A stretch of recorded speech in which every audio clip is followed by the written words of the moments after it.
POCSO అనేది చాలా భయంకరమైన చట్టం. కొన్ని కక్షపూరితంగా సాగుతానే కావచ్చు కానీ నిజంగా ఫోక్సోలో ఇన్వాల్వ్ అయితే ఇక మీ బతుకు వృధా. ఒక 70 సంవత్సరాలైనా వాళ్ళ మనవరాలను ఇట్లా గిచ్చిండాట. 70 వాళ్ళ సొంత మనవరాలని. మరి వాడే దురుద్దేశంతో గిచ్చిండో లేకపోతే సరదాగా గిచ్చిండో. మన ఊర్లల్లో ఒట్టిగానే మనమరాళ్ళతోటి మజాక్ ఆడతారు. మనమరాళ్ళతో ఏం పిల్ల అని ఇట్లా గిచ్చే ప్రయత్నం చేస్తారు, లేకపోతే ఇట్లా పట్టుకునే ప్రయత్నం చేస్తారు. ఇవి ఒక అప్పుడు జల్లినాయి కానీ ఇప్పుడు జల్లాయి. ఇప్పుడు చాలా సెన్సిటివ్ పరిస్థితులు వచ్చేసినాయి. మనం మనమరాళ్ళతోటి సరదాగా ఇట్లా భుజాల మీద చేసినా కూడా రాంగే, అది వేయకూడదు. అంతెందుకే సొంత తమ్ముని బిడ్డ మీద కూడా ఎదిగితే భుజాల మీద ఎవరు చేయలేకండి. మన బిడ్డ మీద కూడా మనకు వేసే అవకాశం లేదు. మన సొంత బిడ్డ మేజర్ అయినాక ఆమె భుజాల మీద చేసే అవకాశం కూడా ఇప్పుడు వచ్చిన చట్టాల ప్రకారం లేదు. మన బిడ్డకే మన మీద కోపం వచ్చి పుసుకున్న భుజం మీద చేసినాం అనుకో, కేసు పెడితే కేసే కాదు. అట్లా తయారైంది ఇప్పుడు. పోరగాన్ల మైండ్ సెట్ కూడా తయారైంది. ఉదాహరణకి ఎక్స్ అయిన ఒక అమ్మాయి 15-16 సంవత్సరాలు ఉన్నది, ఎవరి లవ్వులను పడ్డది, ఎవరినో ప్రేమించింది, తండ్రి వద్ద అన్నాడు, తల్లి వద్ద అన్నాడు, పుసుకున్న తండ్రి వద్దనో 2 దెబ్బలు వేసింది అనుకో, తెల్లవారి ప్రేమగా వచ్చి బిడ్డ కొడితే కొట్టిన పొరపాటు అయిందిరా కానీ వాడిని ప్రేమించకరా అని భుజాల మీద చేసి చెప్పే ప్రయత్నం చేసింది అనుకో, మా నాన్న దురుద్దేశంతో నా భుజం మీద చేసి నా ప్రైవేట్ పార్ట్స్ను టచ్ చేసిండు అని ఫిర్యాదు అయితే కథ కేసేనే. అలాంటి దరిద్రమైన చట్టాలు వచ్చినాయా కొన్ని. సొంత కూతుర్ని మన ఒళ్ళో కూర్చోబెట్టుకోలేని పరిస్థితి, సొంత కూతురికి బుద్ధి మాట చెప్పలేని పరిస్థితి. పుసుకున్న ఉదాహరణకి ఇంకో ఉదాహరణ, ఓ వై అనే భార్య జెడ్ అనేటోనితోటి ఎఫైర్ పెట్టుకున్నది. ఈ భర్త ఈ వై అనే భార్యను కొట్టాడు.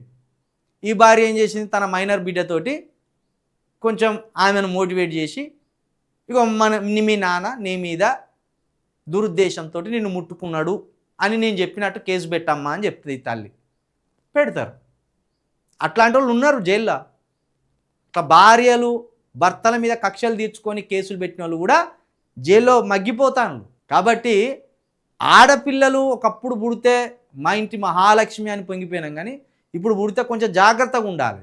సినిమాలలో కూడా పెట్టినగా జోకులు ఈ మధ్య, ఆ డ్రమ్ములు ఉంచకండి ఇండ్లల్లా అంట, డ్రమ్ములు ఇలాంటి ఉంచకండి ఇండ్లల్లా అంట. కాబట్టి ఇవన్నీ కొంత సరదాగా మనం చెప్పినా కూడా ఇవి సీరియస్గా పాటించాలి. ఎందుకంటే ఇప్పటి సమాజం బాగలేదు. ఒక నింద వేసిందంటే ఆ నిందను తుడుచుకోవడానికి చాలా అసలుగా మనం బ్రతికున్నంత కాలం కూడా అది నిందరా పాపం వాడు చేయలేదురా అని అది మాసిపోదు. అందుకు చెప్తున్నా దీన్ని సీరియస్గా తీసుకోండి. సొంత కూతురుతోటి, సొంత భార్యతోటి, సొంత మనమరాళ్ళతోటి, సొంత కోడన్లతోటి మనం దూరం నుంచి ముచ్చట్లు పెడితేనే భయం అవుతుంది. పుసుకున్న మనోళ్ళని భుజాల మీద చేస్తే మా ప్రైవేట్ పార్ట్స్ తాకిండని మమ్మల్ని ఏదో ఇబ్బంది పెట్టినాడు డైరెక్ట్ కేసే. ఇక ఫోక్సో ఆటవాడు పలానాడు వాడేం దుర్మార్గుర్రా గా చిన్నపిల్ల మీద. ఇంతే కదా, మంది నోర్లకు ఏముంటుంది, అదుపు ఉంటుందా? ఆడ జరగంది మీకు తెలియదు. ఫోక్సో అనగానే ఓహో ఫోక్సోలో ఉన్నాడా, బాబా వాడు నీచుర్రా, వాడు ఫోక్సోలో ఇరుక్కున్నాడు. కానీ చాలా 99.9% ఫోక్సోలన్నీ కూడా దురుద్దేశంతో పెడుతున్న ఫోక్సోలే. నేను స్వయంగా జైళ్ళలో చూసిన. ఏదో 1% ఫోక్సోలు జరుగుతున్నాయి. అటువంటి వాళ్ళని ఉరిదీయండి.